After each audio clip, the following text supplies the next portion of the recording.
My dear friends, if now we would proceed to consider man from the 3 points of view, the occult, the theosophical, and the philosophical, it will be necessary to speak first of the occult point of view. And we shall do best if we start by giving a description of how in the history of the evolution of mankind, one or another human being has succeeded in raising himself to occult vision of the world. As we said in the introductory lecture, there have naturally never been more than a few who were found ripe to partake in all that went on in the mysteries and places of occult teaching and education. It is, therefore, of the development of these few that we shall have to speak. It will, however, also have been clear to you from many other lectures I have given that we stand now at a point in time when, through the popularizing of theosophical knowledge, more and more people will have to take part in occult life, instead of the very few who have done so in the past. So that what we have to consider today concerns everyone who takes an interest in theosophy and realizes that occult knowledge, the knowledge, that is, of the hidden aspects of existence, must no longer remain secret, but must spread farther and farther in accordance with the demands of a continually developing humanity. A man who set out to attain occult knowledge had, in the first place, to turn his gaze away from the external world and direct it upon the forces of his own soul. Since he had, however, at the same time, to remain a man of action in the external world, his occult development was, so to say, his own affair, was a matter that concerned himself alone. In the world he continued to be a man among men, with all the duties that life had brought to him. This fact found striking expression in the very first step he had to take for the development of his soul forces. For the first thing the pupil had to do may be described in the following words. He had to reconcile himself to his karma in respect of all that concerned his will. Reconciliation with karma, or destiny. That was the first thing demanded of a man who was undergoing occult development. Please do not imagine that such a reconciliation with one's karma necessitates the forming of a comprehensive theory about karma. What is meant is much more a particular kind of culture and education of the life of feeling. Think how it is with a man who is beginning on a path of occult development. Before the moment of time when he makes this beginning, he has lived in the world as a man among men. He has acquired a certain standing in life. He has made himself master of certain thoughts which enable him to carry out satisfactorily the external actions that his calling demands. He has also come to recognize certain duties or obligations that custom and society have laid upon him.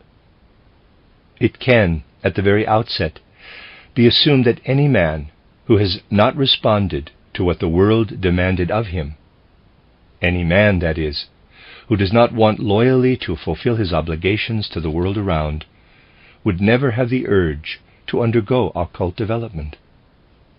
In fact, as a general rule, those who could be called to occult development were men who showed great ability in the positions in which life had placed them, and who were also desirous of being, in every respect, equal to the obligations laid upon them by custom and society. The capacities and faculties a man shows in his position in life, the round of duties also that he recognizes as incumbent upon him, these are the very things that constitute karma in the positive sense. Here a man's karma comes to expression. And the first demand made upon a man who was preparing to step outside the bounds of his position in life as such, and enter upon an investigation of the spiritual world, was that he should not, in any way, deviate from the karma of his life, but maintain it untouched. This meant that he made a promise to himself and to those who were assisting him to penetrate into the occult world, not to make use in his outer standing in life of whatever should be acquired in the field of occult research. His will and action had to be so directed that others who were observing him would not be aware of any marked difference in the whole behavior of his life since he had begun to take steps on the path of occult research. The power given him in occult research must never be allowed to interfere in the external life of the physical plane. This is what is meant by reconciliation with karma. The pupil forgoes all advantages that might be gained by occult means for his position in life. We shall find that a right and regular following of the path does, as a matter of fact, lead often to a certain improvement in the pupil's external standing in life. This, however, has nothing to do with the obligation that has to be deliberately undertaken by one who sets out on the occult path. Quote, "You shall not attempt to make any use of your occult development to acquire an advantage over those who stand with you in life, but you shall direct your life in accordance with the very same rules which you have followed hitherto." Close quote. Such was the injunction constantly laid upon those who underwent occult development. It was the first renunciation they were called upon to make, to forego all application to an egoistic end of the means acquired in occult life. What has just been said is intended to be taken quite exactly and literally. Please receive the words as they stand, neither more nor less.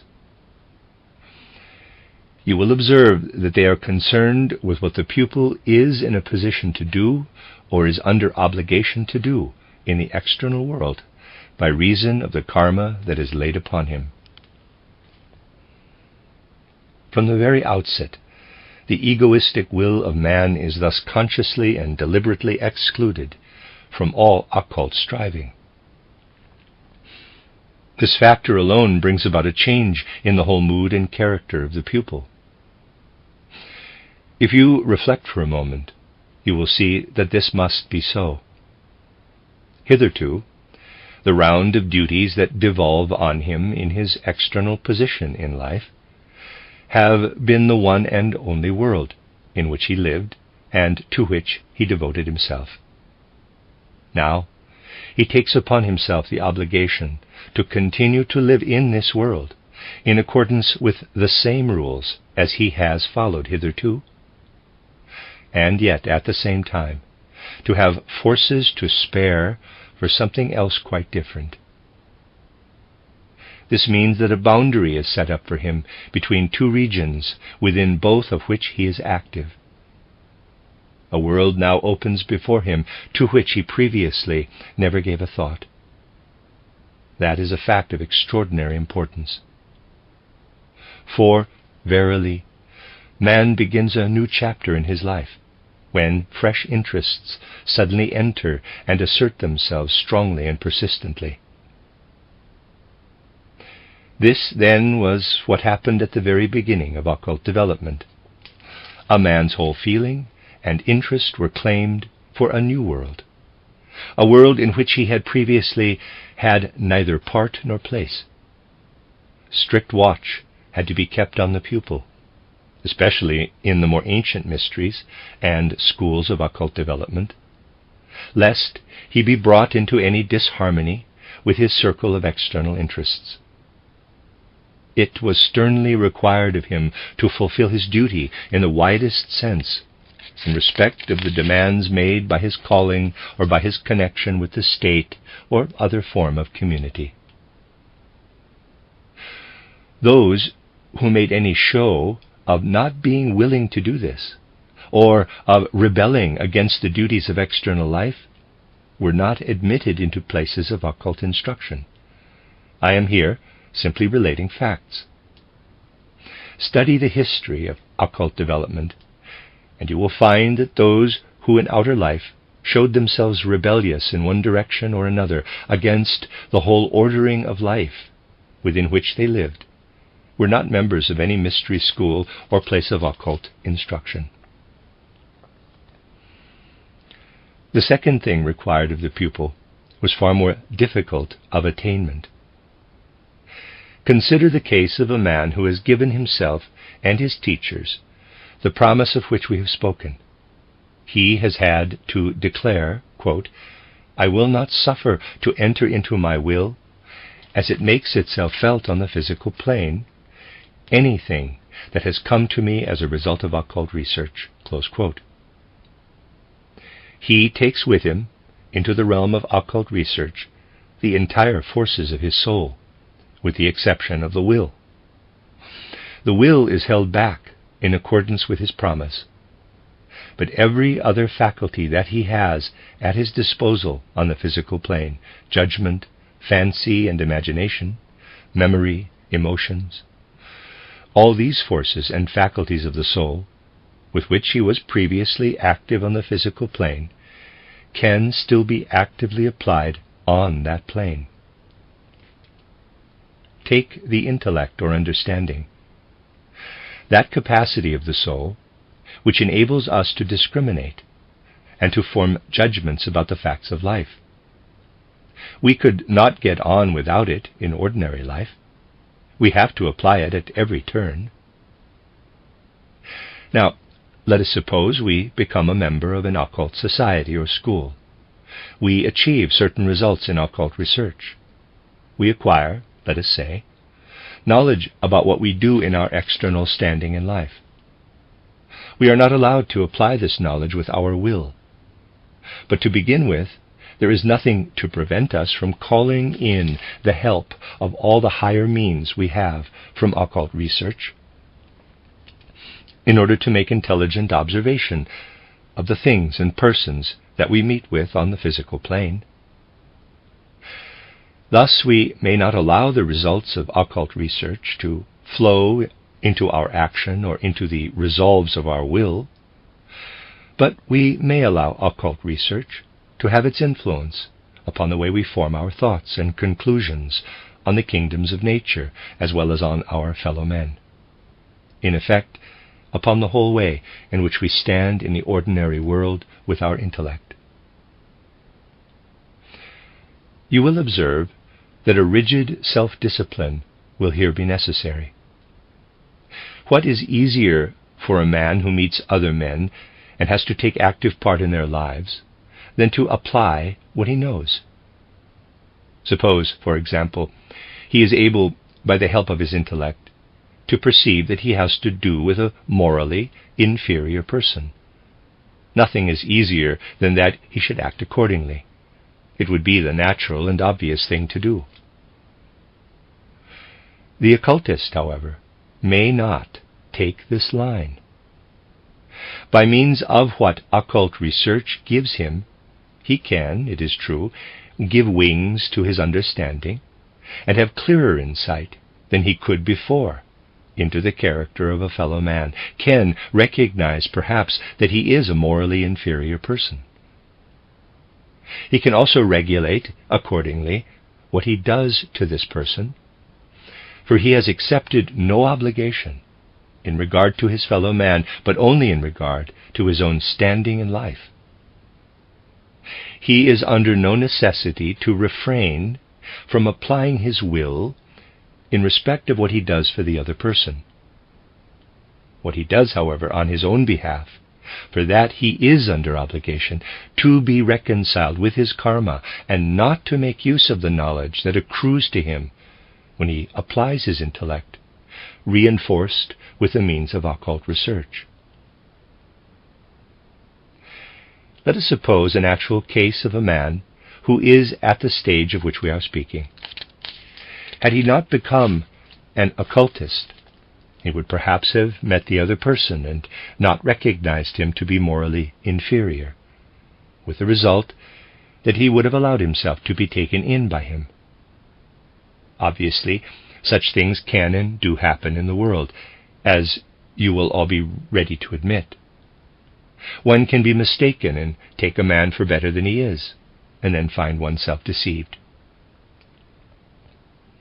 The occultist has here an advantage. He is able to recognize the moral inferiority of the person in question. But he has for the time being, please note the words, he has for the time being put himself under obligation not to apply this occult knowledge with his will. That is to say, not to apply it to his own standing in life. He has to know that the other is a morally inferior man, and at the same time to conduct himself exactly as before. He has to put up with all the ways of the other, just as though he had never acquired occult knowledge about him. Here you have a striking illustration of the rigid self-denial a beginner in occultism has to practice. He must draw a sharp line of distinction between what he can know without occult research and what comes to him through occult research and might give him an unfair advantage in life. He who is so fortunate, being blessed either with natural talents or with particularly favorable conditions of life, has to recognize, without being an occultist, the moral inferiority of the other person, is inclined to consider the occultist a fool, because he waives any advantage that might accrue to himself from the knowledge. And this frequently happens. Other people, through some good fortune or other, are able to perceive what the occultist also perceives, only does not act upon, being under obligation to refrain from doing so. You will constantly find this happen, as you will also find it happen that one or another who has made the promise fails to keep it. That is, however, his own affair. We may, if we will, consider the occultist a fool, because he lets someone else get the advantage of him. But we must not let that lead us to conclude that he has no means for perceiving the character of men. We have then this second stage, foregoing the use of the will for our own egoistic ends. We apply our understanding in the external physical world. The occult teachers of olden times allowed their pupils to remain rather long at this stage. For a considerable time, the pupils had to go through the world, learning to observe more deeply and with increasing penetration and insight, not only their fellow men, but also the other kingdoms of nature, and yet all the time continuing to walk the path of ordinary life in exactly the same way as before. This meant they had to practice a very severe self-discipline, for they must learn never to place into the service of egoism the advantages their mind and spirit afforded them. Nor was this all. The whole experience brought them a step further in another direction as well. When, after the intellect has spoken, the will comes behind and adds the action, which is the natural sequence of what the intellect has said, then this intellect does not evolve nearly so much as when it is used by itself, completely isolated from the sphere of the will. If a man excludes himself as a being of will and egoism from a realm into which he enters by applying his intellect and understanding to the whole surrounding world, then he becomes increasingly able to detect fine differences. His understanding grows subtle and delicate. His faculty of judgment and discrimination grows steadily stronger. The pupil has now absolved the second stage of occult development, the stage we may call the cultivation of the will-emancipated understanding, and is ready to go on to the next. Having for a long time applied his understanding with all keenness and insight, the pupil must then begin to renounce even the use of this understanding. This step is a very difficult one. The pupil has to understand and judge as he did before he became an occultist. In respect of the objects of the external physical plane, he must use only the power of understanding and judgment which he had previously. All that he has acquired on the occult path in the way of deeper understanding, and that has brought him untold good and has meant a definite advance for his spirit, all this he has now to shut out of his spiritual activity. He may only handle matters of quite ordinary knowledge. That which he has striven after so keenly and energetically for a long time, namely the strengthening of his understanding, he must lay aside.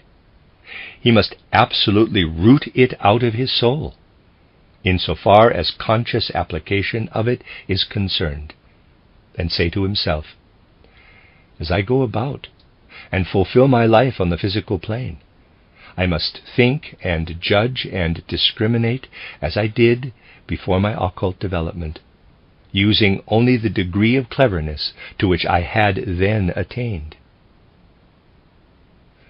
The pupil has, so to speak, to force himself to be again as stupid as he was before his understanding was sharpened. What becomes of the understanding which he has now foregone? He must not now apply it. He has done so for a long time, but he may do so no more. What becomes, in any case, of the results of our power of judgment and understanding when we refrain from putting them to direct use? They pass over into memory. This is the next step. All the knowledge gained by the sharpening of the power of intellect has to become memory. The pupil must not advance any further in the cultivation of his intellect. He must also refrain from applying his strengthened intellect, must not desire to gain with his intellect any further knowledge about the connections of the world. That which he has already acquired by means of his strengthened understanding, he must look for in his memory. Ever and again it must rise up in memory. He shall endeavor to bring it about that the knowledge he has gained becomes like the thoughts he had, say 10 or 20 years ago, thoughts he no longer thinks, but only remembers. In occult schools, such as the school of Pythagoras in olden time, and in many a mystery school of Asia Minor, the selection of pupils was very strict. Only those were considered ripe who could be trusted to keep the vow not to let flow into their egoistic will the results of the cultivation of the intellect. They were then educated for a very long time in the cultivation of the intellect. In all possible ways, they were shown first how to distinguish things, and then how to combine and connect them again.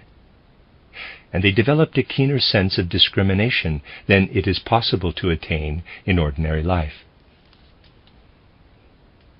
The greatest importance was attached, in rightly conducted schools of ancient and medieval times, to this cultivation, through long periods of time, of the power of judgment. Then the pupil has to make this further second renunciation. He has to vow to himself and to his teacher that he will cease to judge any more the things he sees on the physical plane, cease to employ in regard to them the power of judgment he has acquired with his understanding. Nor may he indulge in a critical attitude to the teachings imparted to him. All he may do is to compare what he receives from his teacher with what he has himself previously acquired through his own power of judgment. He must not make any criticism. He must be no more than a listener who compares what he now hears with what he has himself acquired with his sharpened intellect. Such is the requirement of the next stage of occult development, which may be called the elimination of the sharpened power of the intellect and the restriction of the inner soul life to memory. Fancy and imagination were still allowed play. These might reproduce the remembered ideas and opinions in symbols and in imaginative pictures. Memory and fantasy, these two powers of the soul, came, as it were, into their own, and were able to manifest in their full effectiveness. For now they stood alone, forming, as it were, a pure distillate out of the rest of the soul life, instead of being perpetually influenced and counseled by the judgment of the intellect. Therewith, had the pupil taken a further step in occult development.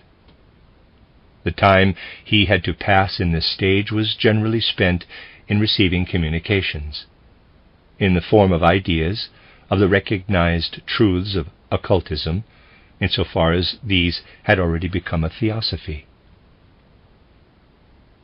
The pupils stood there with such forces as they had already acquired by the exercise of their power of judgment, remembering what they had learned and at the same time opening themselves to the influence of what was imparted by their teachers. It goes without saying that the length of time passed in this stage of development varied very much in the several mystery schools, according as it was thought necessary for the general requirements of human evolution to impart more or less of occult secrets to those who were undergoing occult development, in order to fit them to become leaders of mankind. For the most part, however, this stage of development took quite a considerable time. The next task to which the occult pupil had to address himself was to summon up all his strength in an endeavor to extinguish and wipe out of consciousness even the memories and the symbolic paintings of the fancy, as well as also the ideas, be it noted, he had acquired by his own efforts. This was in truth a task of quite peculiar difficulty, and it is, ordinarily speaking, impossible to conceive how a pupil could shoulder successfully such a task. You will be the better able to imagine that a pupil could master such a task, namely, to pour out complete forgetfulness over all that he had acquired by his own powers, when you take into consideration that such pupils had already learned to curb and restrain their wills, had already practiced the severe self-discipline we have described. For when, instead of allowing the will free play, they were obliged to keep it under strict restraint, they acquired thereby great reserve forces in the will. It was literally so. For a man grows stronger and stronger in his soul when he is in this way compelled to restrain his will outwardly and allow nothing whatever of the results of spiritual development to flow into it.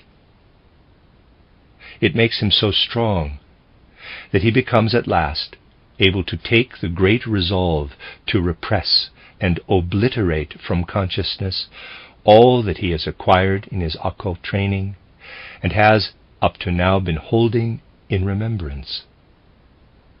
As one erases an idea that one cannot make use of in life, so has all this to be entirely erased. Such was the unconditional demand. You are not to imagine that those who were occult pupils in this sense became blind followers of their teachers, receiving on authority all that was imparted to them, that was by no means the case. Easy believers in authority are generally also those who, in a light kind of way, apply at once their perfectly ordinary intelligence to pronounce judgment on what they hear. But those who have first sharpened their power of judgment, and then, holding only in remembrance what they have acquired by it, have let occult instruction work upon them through the medium of memory and of fantasy, will most assuredly be no easy believers in authority.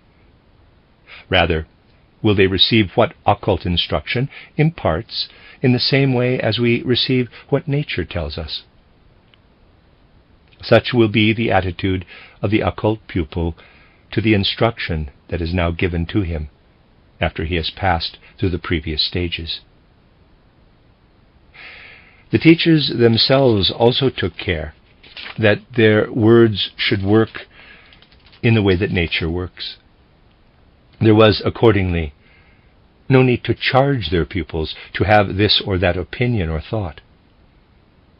It was actually so that the pupils, after all they had undergone in the development of their powers of understanding and discrimination, met the words of their teachers as we meet, shall I say, a sunrise, or a wind-swept sea, or some other natural phenomenon, which we observe with the desire to learn all we can about it, not approaching it critically, for then we would never grow really acquainted with it.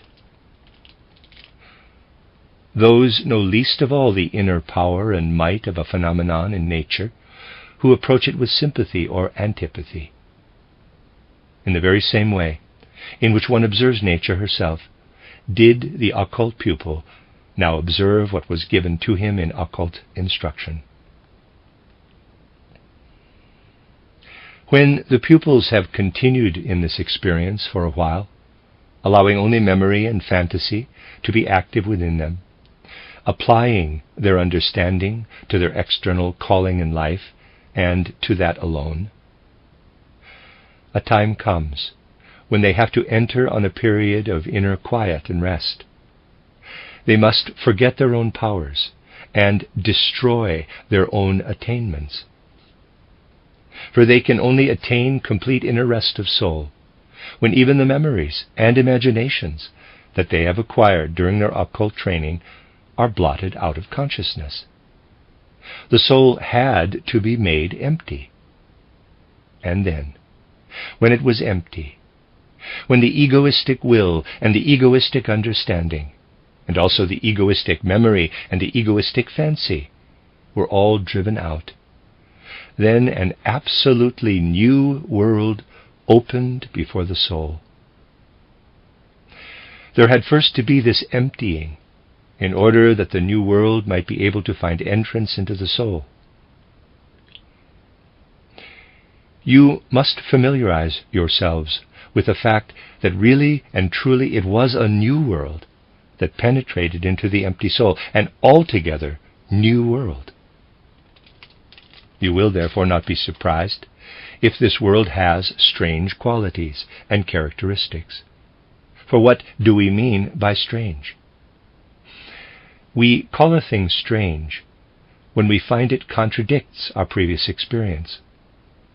Look around you in the world today, and observe how often, when some statement is made, people reject it right away. What reason do they give? They say, quote, "That statement is contradictory," close quote. What they mean is that according to the power of judgment that they have so far been able to attain, they find the statement to be in contradiction to everything else they know. They then jump to the conclusion that they have scored a point over the man who has put forward the statement, just because they can point to a contradiction in it. It is a fact that when one begins to speak quite openly of things, it always has the result that people point to contradictions and declare that what has been said must necessarily be false, because it contains a contradiction.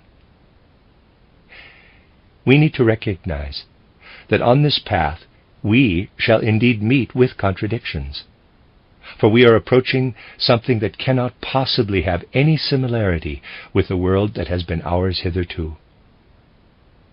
We shall have to reconcile ourselves to complete and utter contradictions when this new world approaches us, for it can only be described in ideas which must needs appear to us as contradictory. It is inevitable that this should be so. The new world would not be a new world if it were in complete harmony with the old and never contradicted it in any way.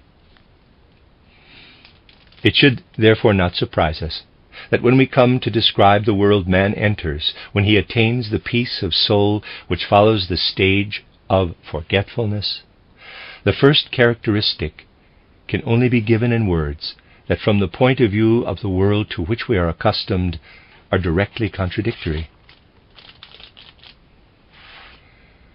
There are three things man finds when he has come to the stage we have described. Three things that can only be characterized by making use of expressions that are in themselves contradictory when regarded from the point of view of what man knows of the external world.